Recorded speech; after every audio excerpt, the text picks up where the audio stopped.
এবার বলো what are the causes of osteoporosis. কিভাবে ডিভাইড করেছিল আমরা অস্টিওপোরোসিস, কজেস অফ অস্টিওপোরোসিস, আচ্ছা প্রাইমারি অ্যান্ড সেকেন্ডারি অস্টিওপোরোসিস। হ্যাঁ, প্রাইমারি কোনগুলো? Primary causes are ageing and post menopausal, তাই তো? হ্যাঁ, এই তো প্রাইমারি অ্যান্ড সেকেন্ডারি, ঠিক আছে। সেকেন্ডারি বলতে ডিউ টু আদার কজেস। কি কি কজেস? প্রচুর আছে। তোকে বলেছিলাম গ্লুকোকর্টিকয়েড। স্টেরয়েড কেন করে osteoporosis? They can activate the osteoclast, ঠিক আছে। আরেকটা কি বলেছিলাম স্টেরয়েডের? They reduces the synthesis of vitamin D, 1-alpha hydroxylase এনজাইমটাকে ইনহিবিট করে, তাই তো। এটা anti seizure medications, phenobarbital, phenytoin, তারা করতে পারে, তারা ক্যালসিয়াম অ্যাবজর্পশন থেকে কমায়, ঠিক আছে।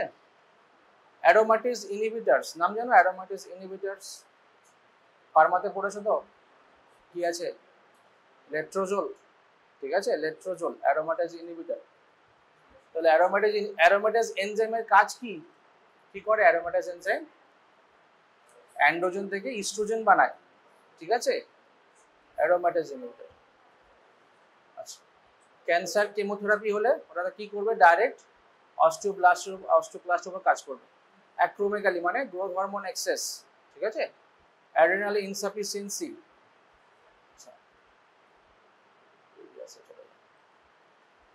অনেক কারণ আছে, এত পড়ে নিও তোমরা, ঠিক আছে।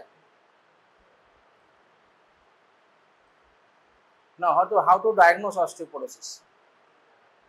What are the modalities to diagnose osteoporosis? আচ্ছা, কি বললাম? How to diagnose osteoporosis, ঠিক আছে। কি কি টেস্ট করবে অস্টিওপোরোসিস ডায়াগনোস করার জন্য? রেডিওলজি, ঠিক আছে, প্লেন রেডিওলজি, যেটা চেস্ট এক্সরে করি আমরা, ঠিক আছে, সেটা করতে পারি। আর আছে ইউএসজি বোন ডেনসিটি। আজকাল ইউএসজি মেশিন চলে এসেছে যেখানে তোমার বোনের ডেনসিটি মাপা যায়। মেনলি ক্যালকেনিয়াম, মানে পায়ের যে ক্যালকেনিয়াম বোন থাকে সেখানে একটা রাফ এস্টিমেশন পাওয়া যায় বোন ডেনসিটি, ঠিক আছে, অ্যাকুরেট নয়। তারপর হচ্ছে ডেক্সার নাম শুনেছো? হোয়াট ইজ ডেক্সা স্ক্যান করোনি? It is dual energy X-ray absorptiometry, সেটা করতে পারো। তারপর হচ্ছে কিউসিটি মানে কোয়ান্টিটেটিভ সিটি স্ক্যান, কিউসিটি। আর বিটিএমএস, বোন টার্নওভার মার্কার্স, বলেছিলাম না bone turnover markers. What are the markers? Bone forming markers and some bone resorption markers. মনে আছে? What are the bone forming markers? হ্যাঁ, ওটা তো আছে। মার্কার কি? ব্লাডে কি টেস্ট করবে যে বোন ফর্মেশন ভালো হচ্ছে কিনা? এটা হচ্ছে বোন স্পেসিফিক অ্যালকালাইন ফসফেটেস, তাই তো। আর এটা ছিল P1NP, তাই তো, ব্লাডের P1NP। এটা হচ্ছে বোন ফর্মিং মার্কার। আর বোন রিজর্পশন মার্কার কি কি ছিল? NTX, CTX বলেছিলাম না, urinary telopeptide, serum telopeptide crosslink, NTX and CTX। আচ্ছা, now what DEXA measures? DEXA কি মেজার করে? It measures the bone mineral content, ঠিক আছে। তাহলে বিএমসি মানে হচ্ছে bone mineral content, gram per centimetre square area of bone. Per centimetre square of area of বোনে কতটা বোন ডেনসিটি আছে, এটা মেজার, রাফ এস্টিমেশন এটা করা হয়, ঠিক আছে। ডেক্সা স্ক্যানে দুটো স্কোরিং সিস্টেম থাকে, একটা টি স্কোর, একটা জেড স্কোর, ঠিক আছে।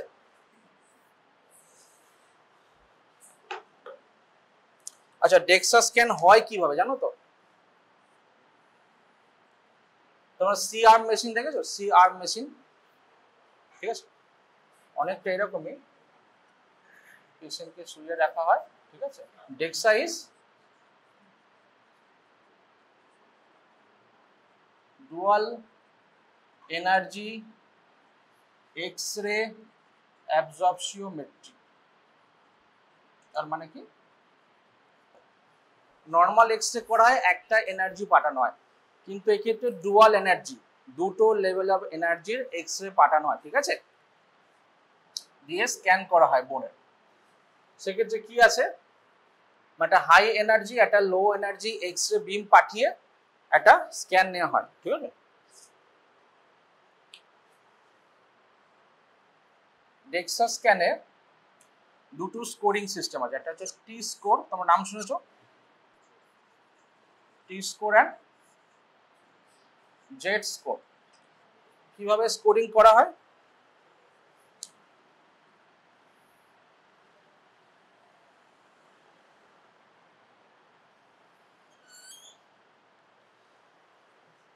সাপোজ মনে করো এটা 0, এটা মেশিন কিভাবে রিপোর্টিং করে, ঠিক আছে, 0 মানে নর্মাল, ঠিক আছে। এবার কত স্ট্যান্ডার্ড ডেভিয়েশন ডেভিয়েট করছে বোন মিনারেল কন্টেন্টে, suppose this is -1, this is +1, ঠিক আছে, এটা -2, +2, এটা -3। স্ট্যান্ডার্ড ডেভিয়েশন পড়েছো তোমরা পিএসএম এ, পড়েছো কিভাবে স্ট্যান্ডার্ড ডেভিয়েশন বার করা হয়, ঠিক আছে। তাহলে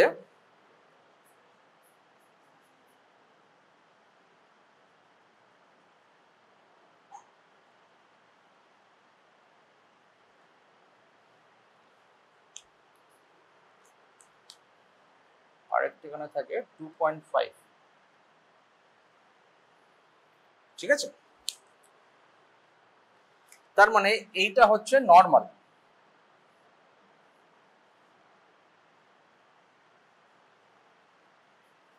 যদি কারো ডেক্সা স্ক্যান করে স্কোরিং সিস্টেম এর মধ্যে পড়ে সেটা নর্মাল, ঠিক আছে। যদি ওয়ান স্ট্যান্ডার্ড ডেভিয়েশন অবভিয়াসলি অস্টিওপোরোসিসের নিচের দিকে আসবে, তাই না, এই দিকে আসলে সেটা হয়ে যাবে কি, এটা হবে অস্টিওপেনিয়া, পেনিয়া মানে কম, অস্টিওপেনিয়া, ঠিক আছে। যদি এর থেকেও নিচে নেমে যায় তখন হবে অস্টিওপোরোসিস, ঠিক আছে, বুঝলে।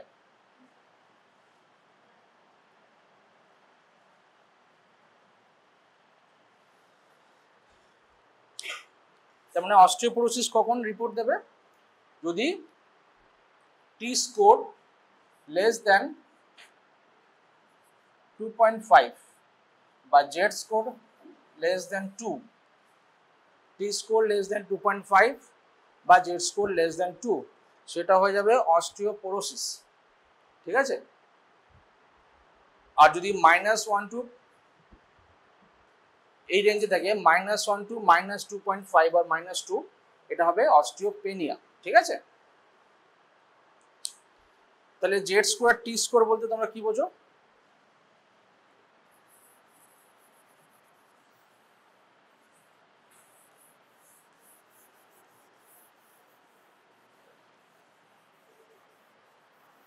টি স্কোর মেনলি করা হয় কাদের, টি স্কোর মেনলি করা হয়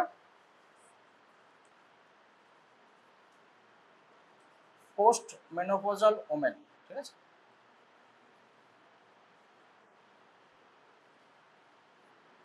और মেন ছেলেদের মানে more than 50 years, so post menopausal women and men age more than 50 years, এদের ক্ষেত্রে টি স্কোর করা হয়, ঠিক আছে। আর জেড স্কোর বলতে কি বোঝো, জেড স্কোর মানে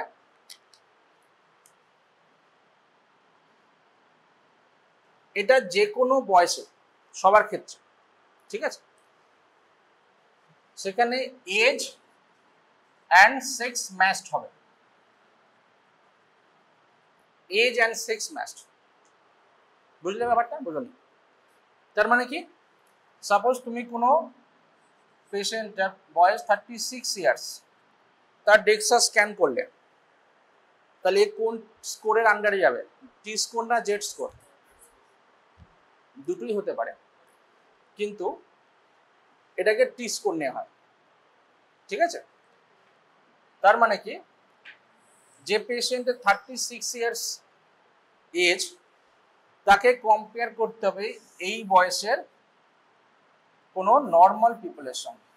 একটা নর্মাল মানুষের কতটা থাকা উচিত, একটা নর্মাল মানুষের কতটা বোন মিনারেল কন্টেন্ট থাকা উচিত, তার সঙ্গে কম্পেয়ার করে একটা স্কোরিং সিস্টেম বার করা হয়। ঠিক আছে, মানে same age and same sex, male হয় তো মেলের সঙ্গে, ফিমেল হলে ফিমেলের সঙ্গেই কম্পেয়ার করা হয়। হলো, তার মানে কোনো পেশেন্ট যার বয়স লেস দেন 40 ইয়ার্স হবে, আমরা কোনটা প্রেফার করি, জেড স্কোর না টি স্কোর? Z score. ঠিক আছে, টি স্কোর মেনলি ওল্ডার পিপলদের জন্য। হলো, কেন এটা করা হয়? এই টি স্কোরে আমি এজ অ্যান্ড সেক্সটাকে ম্যাচ করলাম না কেন? কারণ ওল্ড এজে তো ম্যাক্সিমাম পেশেন্টের অস্টিওপোরোসিস, তুমি কি করে কম্পেয়ার করবে? কারণ ওই বয়সে তো সবাই মোটামুটি অস্টিওপোরোটিক বা অস্টিওপেনিয়া, তাই না? তাহলে সেইকে তুমি কম্পেয়ার করলে সঠিক আসবে না। ঠিক আছে, টি স্কোর করা হয়, কিছু ম্যাচ করা হয় না। ঠিক আছে, ডাইরেক্ট স্কোরিং সিস্টেম আছে, আর এই টি জেড স্কোরে তোমার নর্মাল পিপলের সঙ্গে স্কোর করা হয়। ঠিক আছে, বুঝলে ব্যাপারটা? তাহলে পেশেন্টের এজের উপর ডিপেন্ড করছে, পেশেন্টের বয়সও টি স্কোর করবে না জেড স্কোর করবে। তাহলে নর্মাল টি স্কোর কত বললাম? মোর দ্যান কত? নর্মাল টি স্কোর কত? মোর দ্যান -1, তাই তো? এই -1 এর উপরে থাকবে, এইটু উপরে থাকাটা নর্মাল। ঠিক আছে, এর নিচে নামা মানে অস্টিওপেনিয়া শুরু হলো, আরো বেশি হলে অস্টিওপোরোসিস। ঠিক আছে, সো -1 এর উপর হচ্ছে নর্মাল, -1 to -2.5, এটা হচ্ছে অস্টিওপেনিয়া। ঠিক আছে, আর লেস দেন 2.5 যদি হয় সেক্ষেত্রে অস্টিওপোরোসিস। বুঝলে? এটা হচ্ছে টি স্কোর। জেড স্কোরের ক্ষেত্রে -2.5 এর ক্ষেত্রে -2 নেওয়া হয়। হলো, আর সবই একই, টুটার -2.5 এর জায়গায় -2 হবে। পেশেন্টের 49 ইয়ার্স ওল্ড, ঠিক আছে, ফিমেল পেশেন্ট, ডেক্সা স্ক্যান করা হলো, পেশেন্টের স্কোরিং সিস্টেম আসলো এটা। তাহলে 49 ইয়ার্স ফিমেল মানে ইউজুয়ালি পোস্ট মেনোপজালি হবে, মানে অ্যাভারেজ এজ অফ মেনোপজ কত ইন্ডিয়াতে? Around 45 years. ঠিক আছে, তা পোস্ট মেনোপজাল ওমেনের ক্ষেত্রে কোন স্কোরটা নেবে, টি স্কোর না জেড স্কোর? টি স্কোর নেবে। তাহলে টি স্কোর কত দিয়েছে? মাইনাস, এই যে স্পাইনের ক্ষেত্রে -0.2, -0.2 কোথায় পড়ছে? নর্মাল আছে তো, না osteopenia? Minus normal, -0.3 is also normal, তার মানে এক্ষেত্রে এর নর্মাল আছে। মেশিন তোমাকে দুটো স্কোরই দেবে, টি স্কোর জেড স্কোর, তুমি কোনটা নেবে সেটা ডিপেন্ড করছে। বোঝা গেল? নেক্সট করো, 68 ইয়ার্স ওল্ড মেল, এর কত আছে? প্লাস, নট মাইনাস, তার মানে কি নর্মাল আছে, নর্মাল, অস্টিওপোরোসিস নেই, তাই তো? তাহলে কি বললাম? T score, number of standard deviations the patients bone mineral density is above or below the mean bone mineral density of a young normal age and gender match population. ঠিক আছে,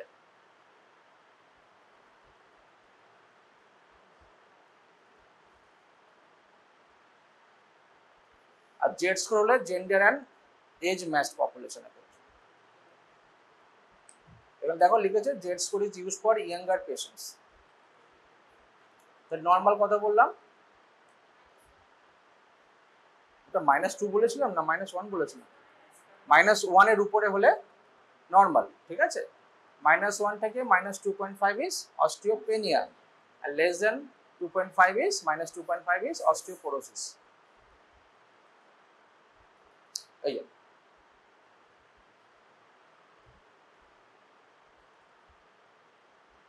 54 years female, কি নেবে, T score না Z score? T score কত আছে? Normal আছে। ঠিক আছে, 67 ইয়ার্স ওল্ড ফিমেল, কোনটা নেবে, টি স্কোর না Z score? T score, older people, ঠিক আছে। এর কত আছে, -3.6, তাহলে কি অস্টিওপোরোসিস আছে তো? খুব ডিফিকাল্ট মনে রাখা, ইজি না একদম, এত ভয় পাচ্ছ কেন? 60 ইয়ার ফিমেল, এর কি নেবে, টি স্কোর তো কত আছে, -2.9, মানে স্পাইনে অস্টিওপোরোসিস কিন্তু ফিমারে অস্টিওপেনিয়া, ঠিক আছে। কয়েকটা লোকেশনে নেওয়া হয়, spine, neck of the femur, ঠিক আছে,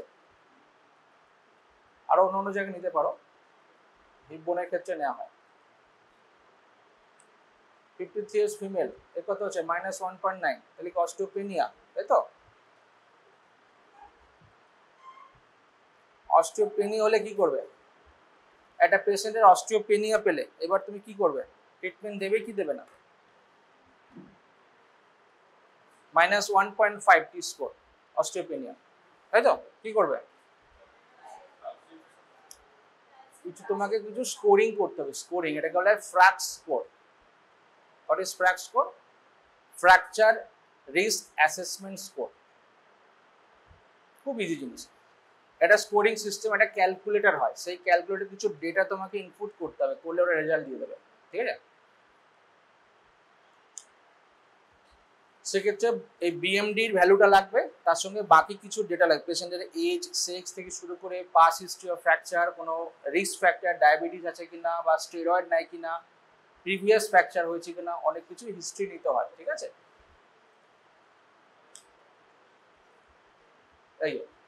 এই হচ্ছে ফ্র্যাক্স স্কোরিং সিস্টেম। এখানে তোমাকে এইসব ডেটাগুলো দিতে হবে, ঠিক আছে, previous fracture, current smoking, glucocorticoids নাই কিনা, রিউমাটয়েড আর্থ্রাইটিস আছে কিনা, দেওয়ার পর তোমাকে এখানে যে বোন মিনারেল ডেনসিটি বসাতে হবে, ঠিক আছে, এখানে বসালে তোমার রিপোর্ট দিয়ে দেবে।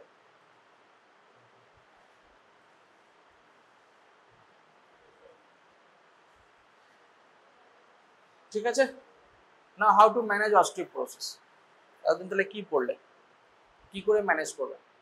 একটা পেশেন্ট অস্টিওপোরোসিস নিয়ে এলো, বিএমডি করলে -3 এলো তার টি স্কোর, অস্টিওপোরোসিস হলো, ঠিক আছে, তো ট্রিটমেন্ট করতে হবে তো, ঠিক আছে।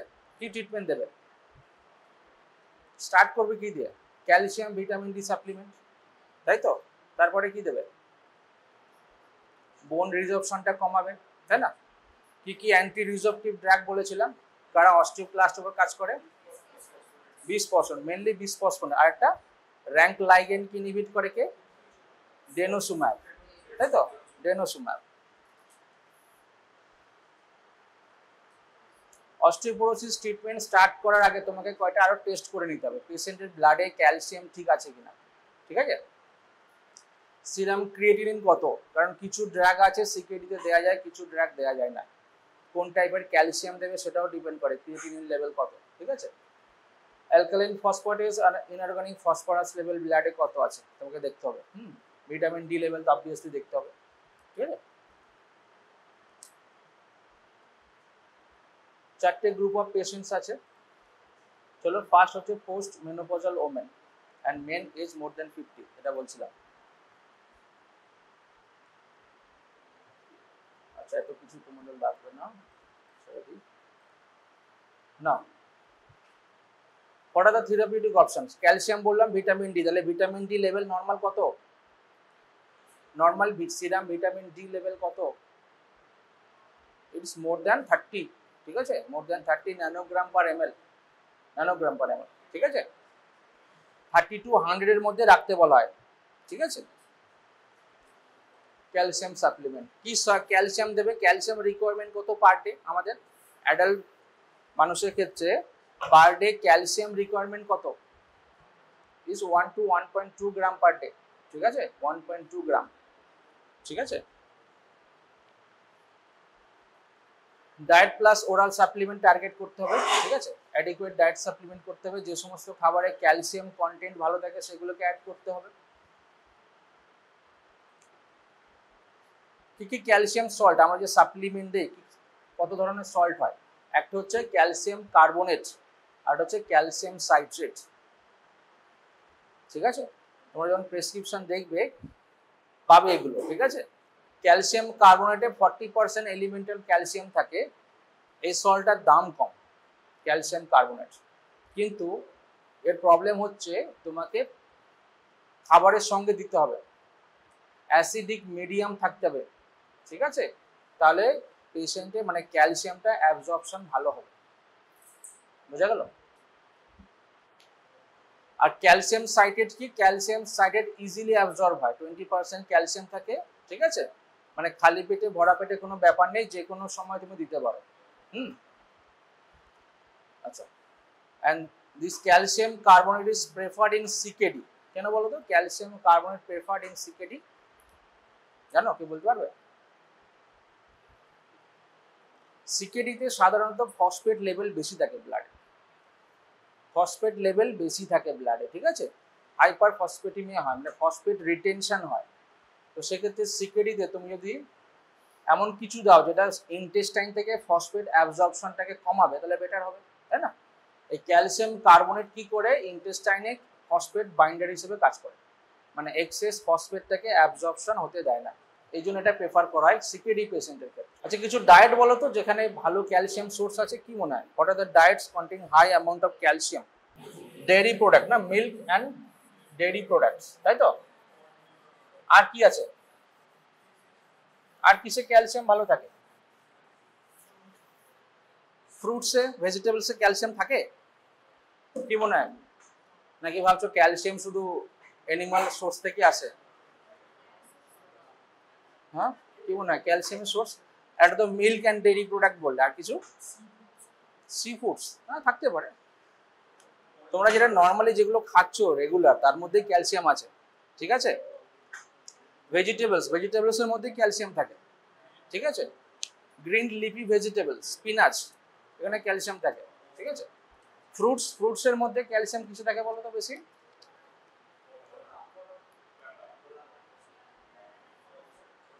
ফ্রুটসে ক্যালসিয়াম থাকে তো, না থাকে না? সব থেকে হাইয়েস্ট ক্যালসিয়াম কিসে থাকে, কোন ফুডে? ক্যালসিয়াম বলছি, আয়রন নয়। কোন ফ্রুটসে বেশি ক্যালসিয়াম থাকে বলো, এগুলো জানতে হবে তো। পেশেন্টকে অ্যাডভাইস করবে যে আমার ক্যালসিয়াম কম আছে, আমি কি খাবো, কি বলবে? দুধ বলে দেবে? সে বলে আমার দুধে অ্যালার্জি, দুধ খেলে হজম হয় না, তখন কি বলবে? ফ্রুটস, কি কি ফ্রুটস আছে হাই ক্যালসিয়াম কন্টেন্ট? অরেঞ্জ রে বাবা, অরেঞ্জ, হ্যাঁ অরেঞ্জ, ঠিক আছে, এগুলো খুব কমনলি পাওয়া যায়। গুয়াভা, পাপায়া, পেঁপে, ঠিক আছে, এগুলো কমন সোর্স। আরো কিছু কিছু আছে, কিন্তু পেশেন্টকে তুমি অ্যাডভাইস করবে এগুলো খান বেশি করে, এর মধ্যে ক্যালসিয়াম আছে, ঠিক আছে। আর ভেজিটেবলস আছে, স্পিনাচ বা ম্যালাবেরি স্পিনাচ, এগুলো বলো তোমরা। গ্রিন লিফি ভেজিটেবলসও ক্যালসিয়াম ভালো থাকে। ব্রোকলি আছে, ব্রোকলিতেও ক্যালসিয়াম ভালো আছে, এগুলো অ্যাডভাইস করবে, ঠিক আছে। আচ্ছা, ক্যালসিয়াম কিভাবে অ্যাবজর্পশন হয় বলো তো ইন্টেস্টাইন থেকে, জানো? তোমরা জানলে তো ভিটামিন ডিটা লাগে ক্যালসিয়াম অ্যাবজর্পশনের জন্য, না? কিভাবে ক্যালসিয়াম অ্যাবজর্পশন হয়?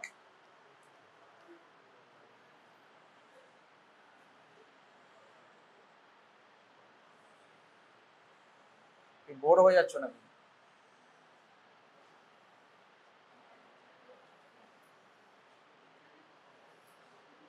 দেখতে পাচ্ছ? তাহলে ক্যালসিয়াম অ্যাবজর্পশন কিভাবে হয়? ক্যালসিয়াম অ্যাবজর্পশনের দুটো প্রসেস, একটা হচ্ছে passive transport, passive passive transport और paracellular transport. Paracellular absorption, paracellular transport, এটা হচ্ছে কনসেন্ট্রেশন ডিপেন্ডেন্ট, ঠিক আছে। লুমেনে কতটা ক্যালসিয়াম আছে তার একটা কনসেন্ট্রেশন ডিপেন্ডেন্ট প্যারাসেলুলার। প্যারাসেলুলার মানে বিটুইন দ্য টু সেলস, তাই তো, দুটো সেলের মাঝখান দিয়ে পাস করবে। আর একটা হচ্ছে অ্যাক্টিভ ট্রান্সপোর্ট,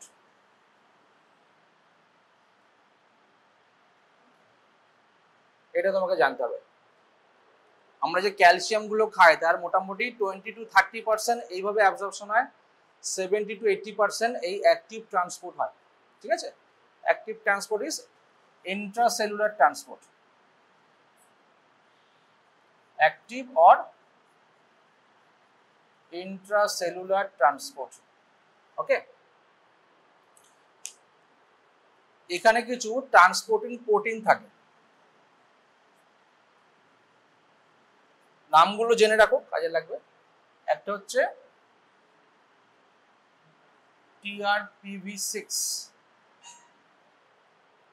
TRPV6 প্রোটিন, আর একটা হচ্ছে তোমার PMCA1B, আর একটা প্রোটিন, ঠিক আছে। আর ভিতরে কিছু মলিকিউল থাকে যেটা হচ্ছে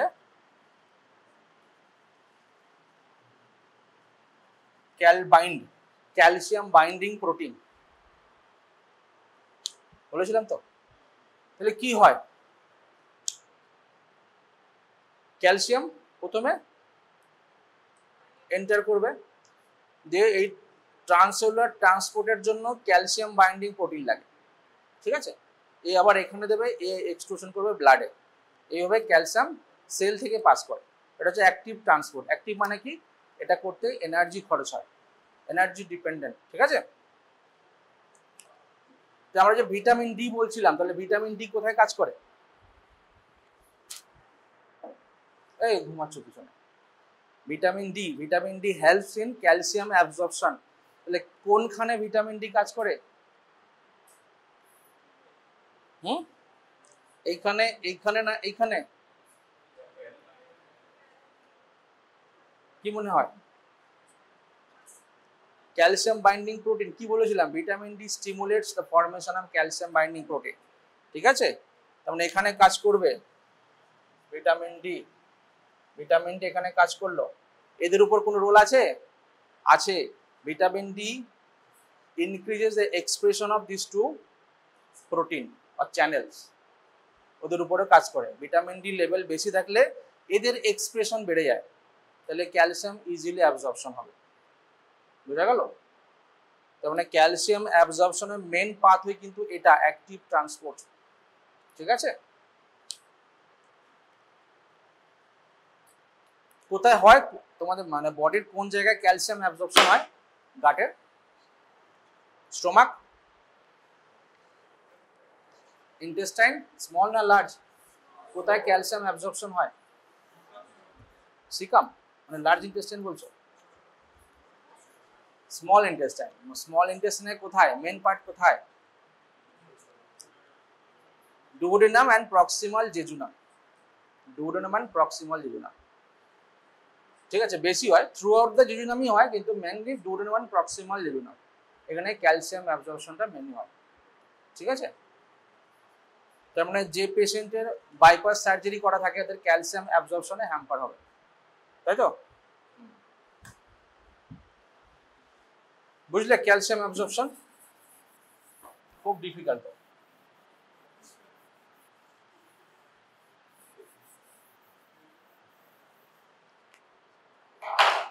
নেক্সট যাই।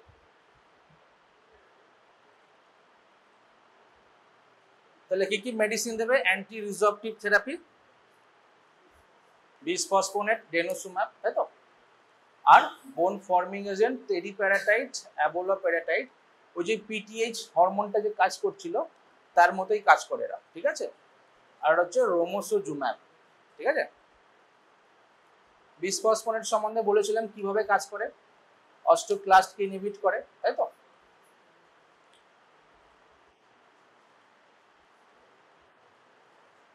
আচ্ছা, বিসফসফোনেটস দেওয়ার আগে তোমাদের কিছু এনকোয়ারি করতে হবে পেশেন্টের কাছ থেকে, ঠিক আছে। তার মানে বিসফসফোনেটস দেওয়ার কিছু কন্ট্রাইন্ডিকেশনস আছে, ওকে। এক নম্বর হচ্ছে পেশেন্টের ক্রিয়েটিনিন লেভেল হাই কিনা, সিকিউরিটি পেশেন্টের কিন্তু বিসফসফোনেট দেওয়া যাবে না, ঠিক আছে। যদি পেশেন্টের অলরেডি হাইপোক্যালসিমিয়া আছে ব্লাডে, হাইপোক্যালসিমিয়া পেশেন্টকে বিসফসফোনেট দিলে কি হবে, রিজর্পশন করছে না, মানে আরো হাইপোক্যালসিমিয়া বেড়ে যাবে, ঠিক আছে। ওই জন্য সিরাম ক্যালসিয়াম লেভেল তোমাকে দেখতে হবে, ক্যালসিয়াম লেভেল ঠিক আছে কিনা। আর কি দেখবে, পেশেন্টের এই যে বিসফসফোনেট তুমি দিচ্ছ পেশেন্টকে, কোথা থেকে অ্যাবজর্পশন হয়, মেনলি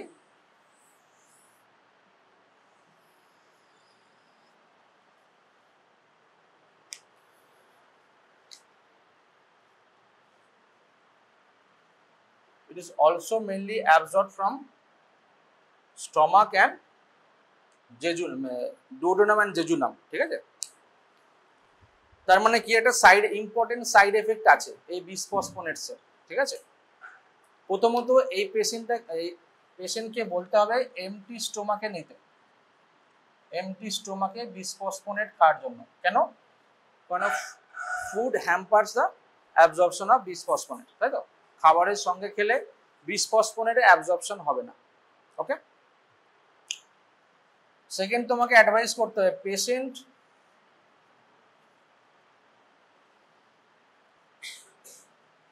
রিমেন সিটেড, বসে থাকতে হবে খাওয়ার পরে at least 1 hour, 45 minutes to 1 hour. কেন বলো তো?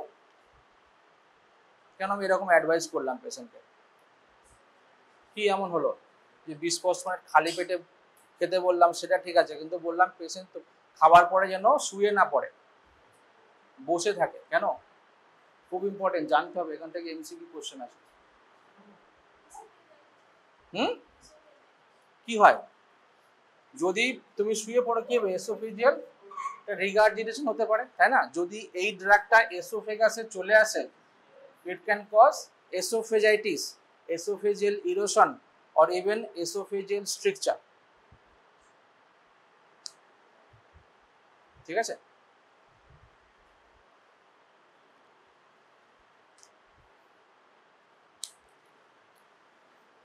তাহলে সিকিউরিটি থেকে দেবে না, পেশেন্টকে এই অ্যাডভাইস করবে।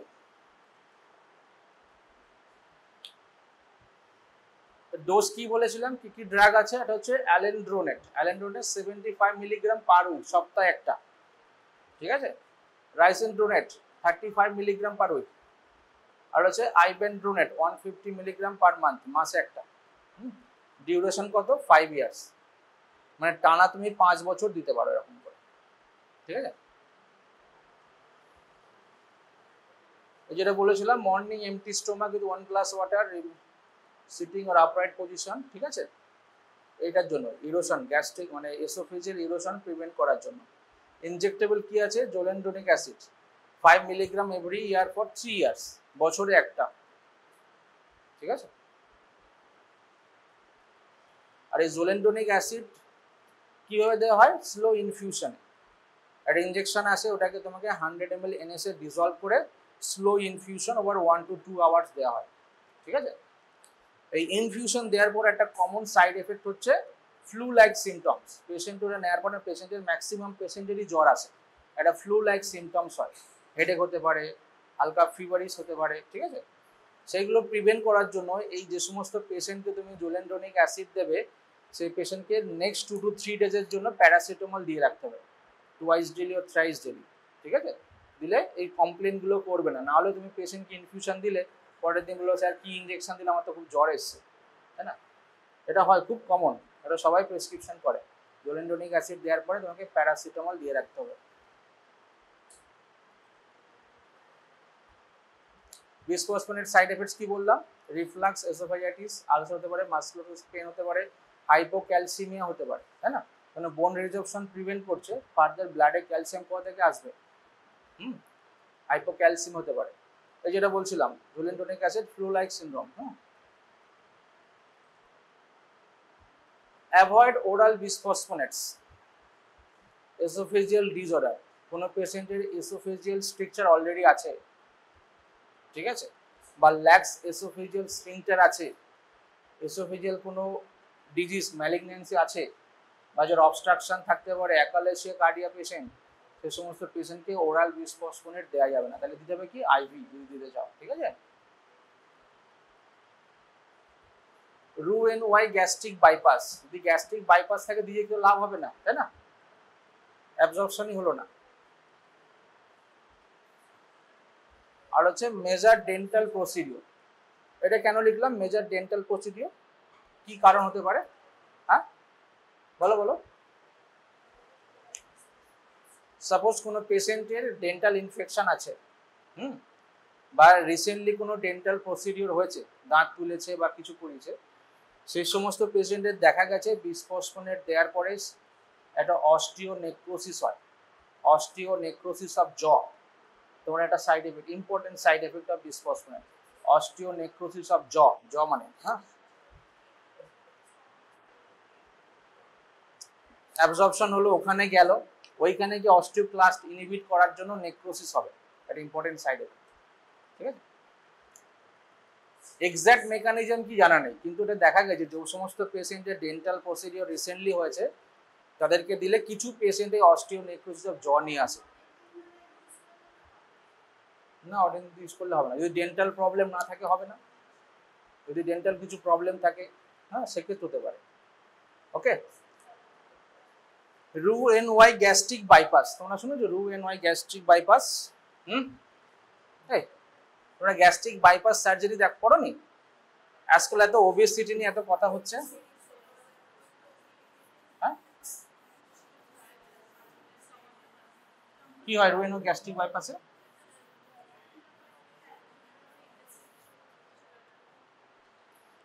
তো ওবেসিটি যখন হয়, মরবিড ওবেসিটি, পেশেন্টকে কিছু গ্যাস্ট্রিক বাইপাস সার্জারি করা, ঠিক আছে, তার মধ্যে একটা হচ্ছে জেনে রাখো,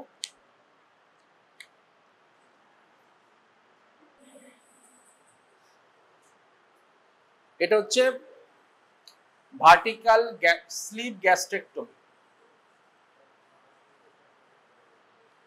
ভার্টিক্যাল স্লিপ গ্যাস্ট্রেক্টমি, স্লিপ তার মানে কি স্টমাকটাকে এইভাবে কাটা হয়, কেটে এটাকে রিমুভ করে আবার এটা স্টিচ করে দেওয়া হয়, তাহলে স্টমাকটা ন্যারো হয়ে গেল, তাই না? তাহলে বেশি পেশেন্ট খেতে পারবে না, অল্প অল্পই খাবে, একটু খেলেই পেটে চাপ পড়বে। তোমাকে পেশেন্ট কেন করায়? পেশেন্টের ওজনটা কমে, খাবারটা কম খায়, ঠিক আছে, এটা হচ্ছে ভার্টিক্যাল স্লিপ গ্যাস্ট্রেক্টমি। ঠিক আছে, আর একটা হচ্ছে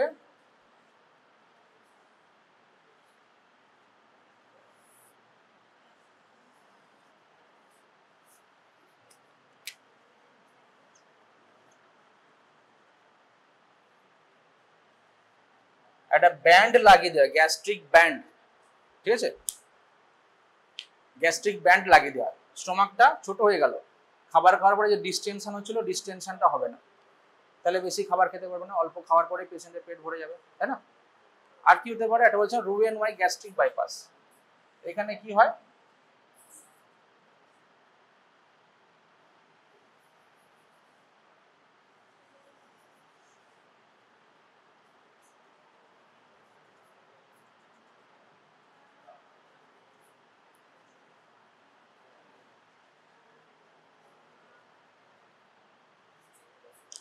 তার মানে কি হয়, ডিস্টাল পার্ট অফ জেজুনাম এটাকে এসোফেগাসে লাগিয়ে দেওয়া হয় কেটে, ঠিক আছে, দিয়ে বাকি পার্টটাকে আবার এখানে কানেক্ট করা হয় জেজুনাম, এটা একটা বাইপাস হয়ে গেল, এটাকে বলে রু N Y gastric bypass.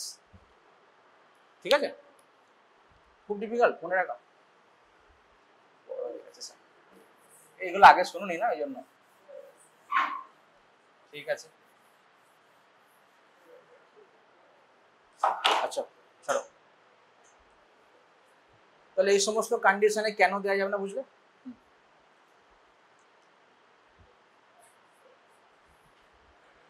Now coming to denosumab, আগের দিন তোমরা পড়েছো কিভাবে কাজ করে denosumab, it inhibits the RANK ligand, তাই না? তো র‍্যাঙ্ক লাইগেন্ডকে ইনহিবিট করলে কি হবে, অস্টিওক্লাস্ট অ্যাক্টিভেশন হবে না, অস্টিওক্লাস্ট সার্ভাইভাল কম থাকবে, হ্যাঁ। ডোজ কত ডেনোসুমাবের? 60 milligram, once in every 6 month, বছরে 2টো ডোজ লাগে।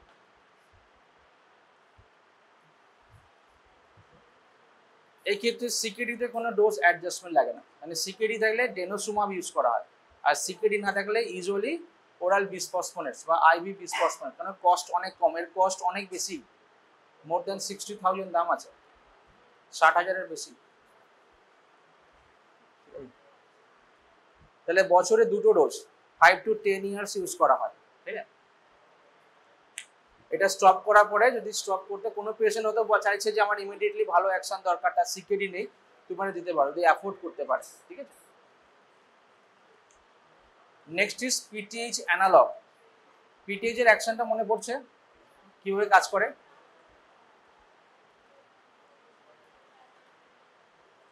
কি বলেছিলাম পিটিএস কিভাবে কাজ করে?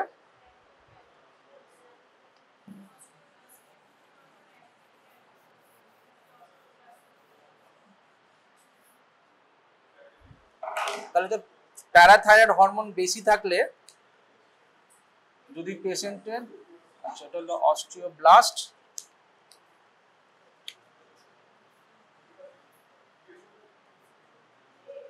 অস্টিওক্লাস্ট, আর এখানে এটা ছিল অস্টিওসাইট, তাই তো? কি বলেছিলাম কি কি কাজ করে এখানে? প্যারাথাইরয়েড না, দি আলটিমেটলি র্যাঙ্ক লাইগেন্ড এই কাজ করবে অস্টিওক্লাস্টের উপর। তো নর্মালি যে প্যারাথাইরয়েড হরমোন থাকে, যেমন কন্ডিশন উইথ হাইপার প্যারাথাইরয়েডিজম, যে প্যারাথাইরয়েড গ্ল্যান্ডে কোনো টিউমার থাকে সেক্ষেত্রে কন্টিনিউয়াসলি হাই প্যারাথাইরয়েড হরমোন থাকবে, তাই না? প্যারাথাইরয়েড গ্ল্যান্ডে যদি কোনো টিউমার থাকে সেখান থেকে একটা কন্টিনিউয়াস সিক্রেশন হবে। নর্মালি যেটা একটা পালসেটাইল সিক্রেশন হয় বডিতে, যাদের টিউমার থাকে না নর্মাল মানুষের, সেক্ষেত্রে যেটা মেকানিজম, আর কন্টিনিউয়াস হাই থাকলে তার মেকানিজম একটু আলাদা, ঠিক আছে? এই জন্য হাইপার প্যারাথাইরয়েড যখন হয়, কন্টিনিউয়াসলি যখন হাই থাকে, এক্ষেত্রে অস্টিওক্লাস্টের অ্যাক্টিভিটি অনেক বেড়ে যায়, ঠিক আছে? যদি তুমি এই অস্টিওব্লাস্টকে ইন্টারমিটেন্টলি একটা ইন্টারমিটেন্ট লো ডোজ দিনে একবার করে স্টিমুলেশন দাও, তাহলে আলটিমেটলি দেখা গেছে নেট এফেক্ট ইজ বোন ফর্মেশন, হ্যাঁ, অস্টিওয়েড ফর্মেশন। তার মানে বোন মিনারেল ডেনসিটি বাড়বে, এটা বোঝা গেল? যদি ইন্টারমিটেন্ট লো ডোজে এই পিটিএইচ হরমোন অস্টিওব্লাস্টকে অ্যাক্টিভেট করে, তাহলে সেক্ষেত্রে আলটিমেট নেট এফেক্ট হবে বোন ফর্মেশন বাড়বে দেন বোন রিজর্পশন। যদি কন্টিনিউয়াসলি স্টিমুলেশন থাকে সেক্ষেত্রে বোন রিজর্পশন বেশি হয়, যেটা হাইপার প্যারাথাইরয়েডিজম পাওয়া যায়। এটা মনে রাখলেই তো হয়ে গেল। আমরা যেগুলো ইউজ করি প্যারাথাইরয়েড হরমোন অ্যানালগ, ঠিক আছে? এই দেখো, PTS chronic elevation, resorption is more than formation, and intermittent elevation, bone formation is greater than resorption. Okay, দুটো ড্রাগ ইউজ করা, এটা হচ্ছে টেরিপ্যারাটাইড, এটা হচ্ছে অ্যাবালোপ্যারাটাইড। ডোজটা তোমরা জেনে রাখো 20 milligram subcutaneous daily per day, low ডোজে পার ডে দেওয়া হয়, ঠিক আছে? 20 মাইক্রোগ্রাম সাবকিউটেনিয়াস ডেলি। আর অ্যাবালোপ্যারাটাইডের ক্ষেত্রে 80 মাইক্রোগ্রাম। ডিউরেশন অফ থেরাপি কত? Maximum 2 years. তাহলে তোমরা জিজ্ঞেস করতে 2 বছর পরে কি করব? একটা ডেক্সা স্ক্যান করে দেখা হয় পেশেন্টের বোন মিনারেল ডেনসিটি বেড়েছে কিনা। হ্যাঁ, 5-10 বছর চলছে না, না আমি বলছি maximum duration of therapy 2 years. এটা কেন লিখলাম 2 ইয়ার্স? তো 2 ইয়ার্স পরে তুমি কি করবে? ডেক্সা স্ক্যান করে দেখবে পেশেন্টের ইমপ্রুভ হয়েছে কিনা। যদি ইমপ্রুভ না হয় তাহলে কি কন্টিনিউ করবে? কন্টিনিউ করবে না। করলে 2 বছরের মধ্যেই কাজ করে মানে আর করবে না। তাছাড়া যদি 2 বছরের বেশি তুমি কন্টিনিউ করো, অ্যাবনর্মাল মানে নন অস্টিওপোরোটিক ফ্র্যাকচার হতে পারে পেশেন্টের, কিছু সাইড এফেক্ট থাকে, ঠিক আছে? রোমোসোমজুমাব কি বলেছিলাম? অস্টিও, মনে আছে না ভুলে গেছো? এই কি সিক্রেশন করে? স্ক্লেরোস্টিন, তাই তো? স্ক্লেরোস্টিন কি বলেছিলাম? একে অ্যাক্টিভেট করতে পারে, আর কিন্তু মেন কাজ হচ্ছে একে ইনহিবিট করে, এটা বলা হয়নি।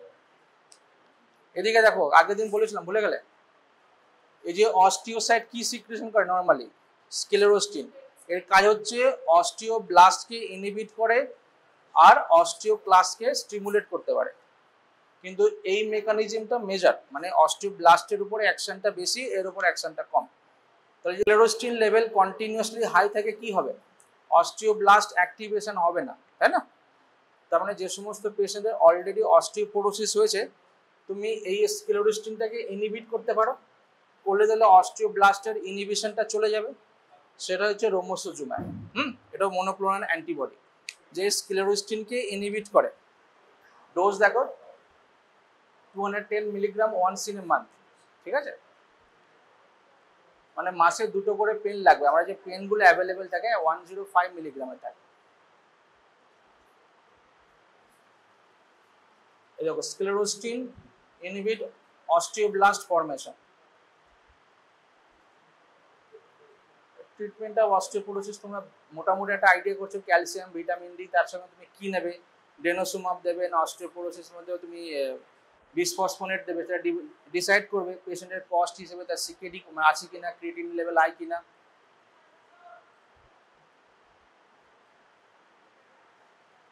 তোমরা এটা নিয়ে নিও, ওই প্রেজেন্টেশনটা, ঠিক আছে, দিকে পড়ে নিও, হ্যাঁ পেয়ে যাবে সব। তার মানে সিকেডি থাকলে কি দেবে তোমরা, ডেনোসুমাব না বিসফসফোনেট?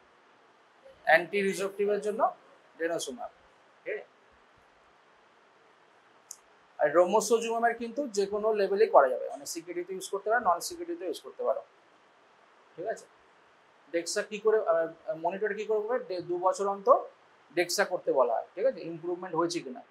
আর তুমি বোন টার্নওভার মার্কার যেটা বলেছিলাম E1NP, ঠিক আছে, P1NP যেটা, ওটা তুমি ব্লাডে মেজার করে দেখতে পারো। সাপোজ কোনো পেশেন্টকে তুমি দিলে টেডি প্যারাটাইট দিলে, বোন ফর্মেশন হচ্ছে কিনা কি করে বুঝবে 1 বছরের মধ্যে, কি করে বুঝবে? ডেক্সা স্ক্যান তো অ্যাডভাইস করা হয় না 1 বছরের মধ্যে, 2 বছর পরেই অ্যাডভাইস করা হয়, ঠিক আছে, বুঝতে পারলে? তাহলে কি করে বুঝবে তাহলে বোন ফর্মেশন হচ্ছে কিনা, অস্টিওব্লাস্ট ভালো কাজ করছে কিনা? তোমাকে ব্লাড টেস্ট করে দেখতে হবে এই মার্কারগুলো পজিটিভ কিনা, তাই না, P1NP লেভেল কেমন আছে।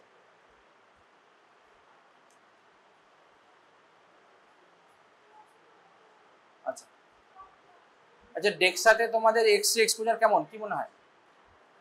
ম্যাক্সিমাম এক্স-রে এক্সপোজার কিসে হয় জানো? রেডিওলজি ওয়ার্ডে কাজ করবে তো জানতে হবে তো এগুলো। ম্যাক্সিমাম রেডিয়েশন এক্সপোজার কিসে হয়, সিটি স্ক্যান না এমআরআই তে? হ্যাঁ, ম্যাক্সিমাম রেডিয়েশন এক্সপোজার করলে কি হবে, ডিএনএ ড্যামেজ হবে, পরে ক্যান্সার হতে পারে, ঠিক আছে। সাপোজ মনে করো এটা ডেক্সা স্ক্যান,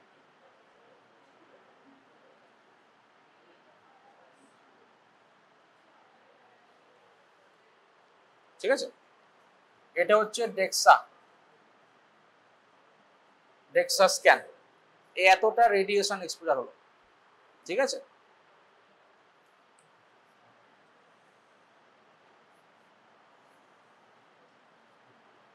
এটা হচ্ছে ওপিজি। ওপিজি কি, হ্যাঁ দেখেছো প্রেসক্রিপশনে ওপিজি লেখা আছে, ওরাল প্যান্টোমোগ্রাম, ডেন্টিস্ট এটা প্রেসক্রাইব করে, দাঁতের এক্সরে, ঠিক আছে। নেক্সট তার থেকে আরেকটু বেশি, এটা হচ্ছে নর্মাল এক্সরে, চেস্ট এক্সরে বা যে কোনো এক্সরে, এই অ্যামাউন্ট রেডিয়েশন, তাহলে সব থেকে কম কিসে, ডেক্সাতে, ডেক্সা রেডিয়েশন খুব কম, ঠিক আছে। এক্সরে থেকে বেশি কিসে আছে, নেক্সট কি মনে হয়, এর থেকে একটু বেশি এক্সপোজার কিসে পাও? এটা হচ্ছে ম্যামোগ্রাম, পড়েছো mammogram? Yes, X-ray of breast, ব্রেস্টে ক্যালসিফিকেশন আছে কিনা, হ্যাঁ সেগুলো জানার জন্য। এর থেকে আরো একটু বেশি একটা কিছুতে আছে, বলো তো কি? এটা হচ্ছে normal CT scan, city brain করলে, সিটি চেস্ট, সিটি অ্যাবডোমেন, এই অ্যামাউন্ট অফ রেডিয়েশন এক্সপোজার হয়, ঠিক আছে। এরপরে আরেকটা আছে এর থেকে বেশি, নেক্সট এর থেকে বেশি এক্সপোজার আছে কিসে বলো তো? পেট স্ক্যান। এমআরআই তে কি করে, এমআরআই তো ম্যাগনেটিক ফিল্ডে কাজ করে, পেট সিটি বা পেট স্ক্যান যেটা বলা হয়, তাই তো, পেট সিটি। তাহলে পেট সিটি স্ক্যান করে কতটা রেডিয়েশন এক্সপোজার হয় দেখেছো? আর কিছু আছে এর থেকে বেশি থাকা সম্ভব নয়, তাই তো, কিন্তু আছে আছে আছে আছে প্রচুর রেডিয়েশন। কি বলতো, কার্ডিয়াক সিটি স্ক্যান, হার্টের সিটি স্ক্যান, কার্ডিয়াক সিটি স্ক্যানে অনেক এক্সপোজার লাগে, সিটি করোনারি অ্যাঞ্জিওগ্রাম শুনেছো না? অ্যাডভাইস করার আগে ভাববে যে কতটা এক্সপোজার হবে।